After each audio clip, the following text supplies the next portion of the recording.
Teman-teman, di sini kami kelompok 3 akan mempresentasikan hasil diskusi kami.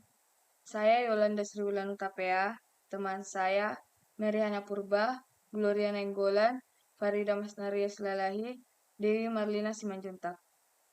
Analisis manajemen risiko teknologi informasi menggunakan COBIT 5, studi kasus pada PT Global Infotech.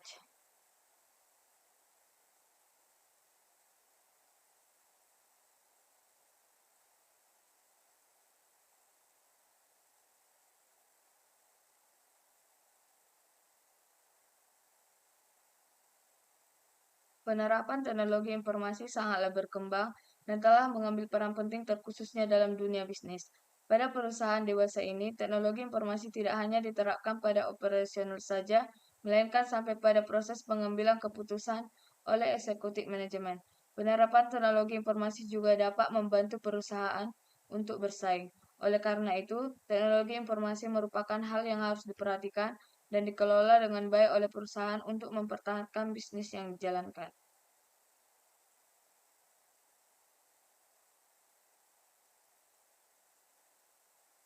Metodologi penelitian risiko. Risiko adalah ketidaktentuan atau uncertainty yang mungkin melahirkan peristiwa kerugian. Risiko adalah suatu variasi dari hasil-hasil yang dapat terjadi selama periode tertentu.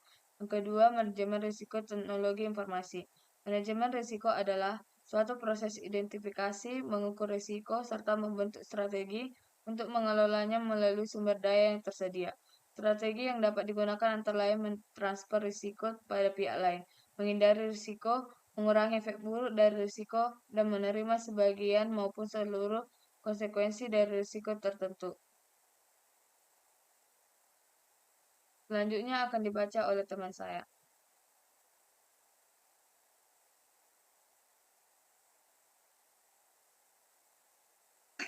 Yang kedua, COBIT atau Control of Objectives for Information and Related Technology.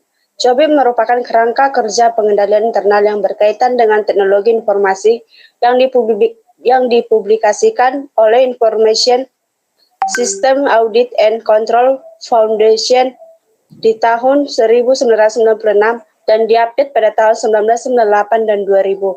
COBIT dibuat dengan tujuan melakukan penelitian dan pengembangan terhadap sekumpulan kontrol teknologi informasi yang dapat diterima secara internasional bagi kepentingan auditor dan manajer bisnis suatu organisasi. COBIT mengelompokkan semua aktivitas bisnis yang terjadi dalam organisasi menjadi 34 proses yang dibagi ke dalam 4 buah domain proses meliputi. Yang pertama, plan and organize atau 10 proses meliputi strategi dan taktik yang berkaitan dengan identifikasi pemanfaatan IT yang dapat memberikan kontribusi dalam pencapaian tujuan bisnis. Yang kedua, acquire and implement merupakan domain proses yang merealisasikan strategi IT serta solusi-solusi IT yang diperlukan untuk diterapkan pada proses bisnis organisasi. Pada domain ini pula dilakukan pengelolaan perubahan terhadap sistem existing untuk menjamin proses yang berkesinambungan. Yang ketiga, deliver and support, yaitu domain proses yang berhubungan dengan pelayanan yang diberikan mulai dari operasi tradisional terhadap keamanan dan aspek kesinambungan hingga pelatihan. Yang keempat, monitor and evaluate merupakan domain yang memberikan pandangan bagi pihak manajemen berkaitan dengan kualitas dan kepatuhan dari proses yang berlangsung dengan kendali-kendali yang diisyaratkan. Yang keempat, APO atau Align Plan Organize. COBIT 5 sebuah kerangka kerja generasi terbaru dari panduan ISACA yang membahas mengenai tata kelola dan manajemen TI. COBIT 5 menyediakan kerangka kerja yang membantu perusahaan dalam mencapai tujuan mereka dengan tata kelola dan manajemen teknologi informasi. Dalam penelitian ini digunakan proses APO 12 yang merupakan pedoman proses mengelola risiko yang secara terus-menerus mengidentifikasi, menilai dan mengurangi risiko terkait TI dalam tingkat toleransi yang ditetapkan oleh manajemen eksekutif perusahaan.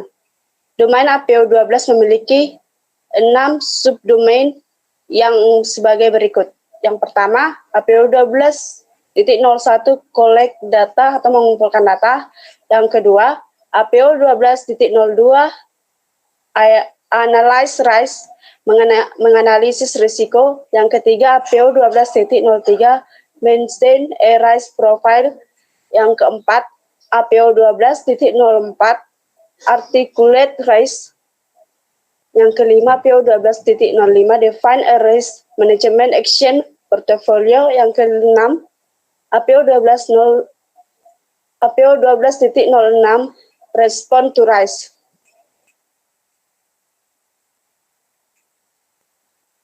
Penelitian ini menggunakan metode Makeshift method.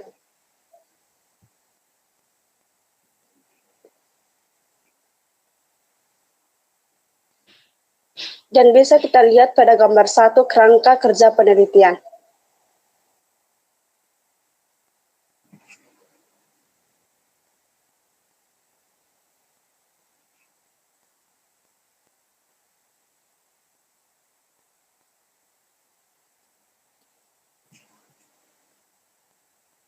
Selanjutnya akan dibacakan oleh Gloria Nenggole.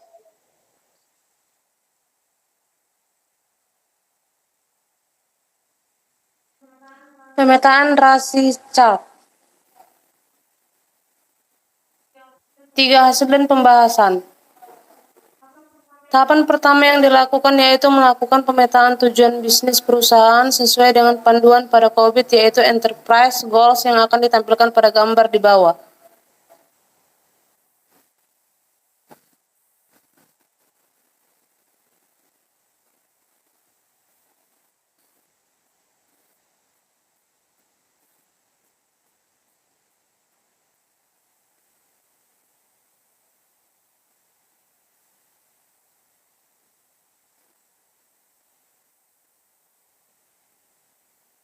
Gambar 2 yaitu menjelaskan tentang Enterprise Goals sesuai dengan PT Global Infotex. Tabel 2 yaitu rangkuman pemetaan tujuan bisnis ke dalam Enterprise Goals.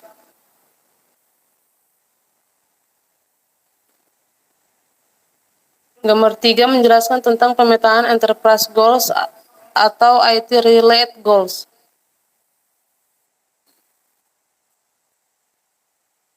Proses capability. Hasil wawancara dari proses APO12 adalah ada atau tidaknya aktivitas tersebut dan akan ditinjau lebih untuk mengukur tingkat capability level. Yang pertama, APO12 sampai 01 collect data. Yang kedua, APO12 sampai 02 analisis risk.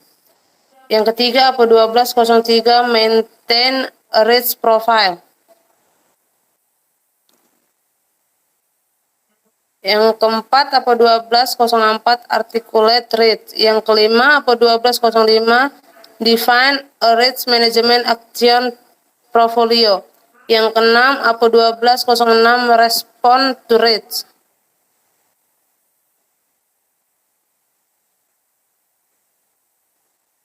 Berdasarkan paparan penjelasan di atas, maka hasil yang diperoleh untuk proses APO12 yaitu dalam pengelola risiko PT Global Infotex berasal pada level 1 dengan kriteria secara garis besar tercapai atau largely achieved.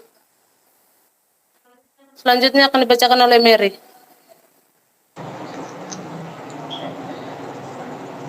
Selanjutnya analisis gap. Nilai gap yang terjadi pada level ini dan level target adalah 1. Agar proses domain APO12 memenuhi level 2, maka beberapa hal yang harus diperhatikan untuk mencapai level 2. Adapun identifikasi risiko beserta dampak yang dilakukan sebagai risk assessment dapat dilihat pada tabel berikut. Selanjutnya, mitigasi risiko.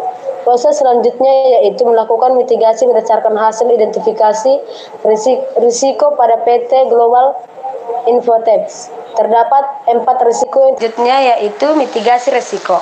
Proses selanjutnya yaitu melakukan mitigasi berdasarkan hasil identifikasi risiko pada PT Global Infotech. Terdapat 4 risiko yang terjadi yang memberi dampak dari kecil, sedang hingga besar diantaranya yaitu risiko debu, kotoran yang bersumber dari alam, serta down yang bersumber dari sistem, kerusakan hardware yang bersumber dari infrastruktur, dan kurang baiknya kualitas jaringan yang bersumber dari infrastruktur dan sistem. Pada tabel berikut dijelaskan langkah mitigasi risiko.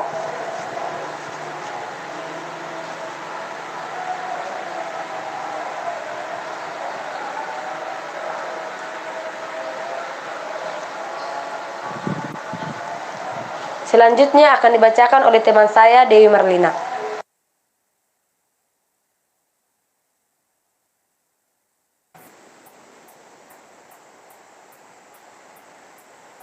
Kemudian kesimpulan. Berdasarkan hasil penelitian dan analisis risiko teknologi informasi pada PT Global Infotech Solution, maka dapat diambil kesimpulan sebagai berikut.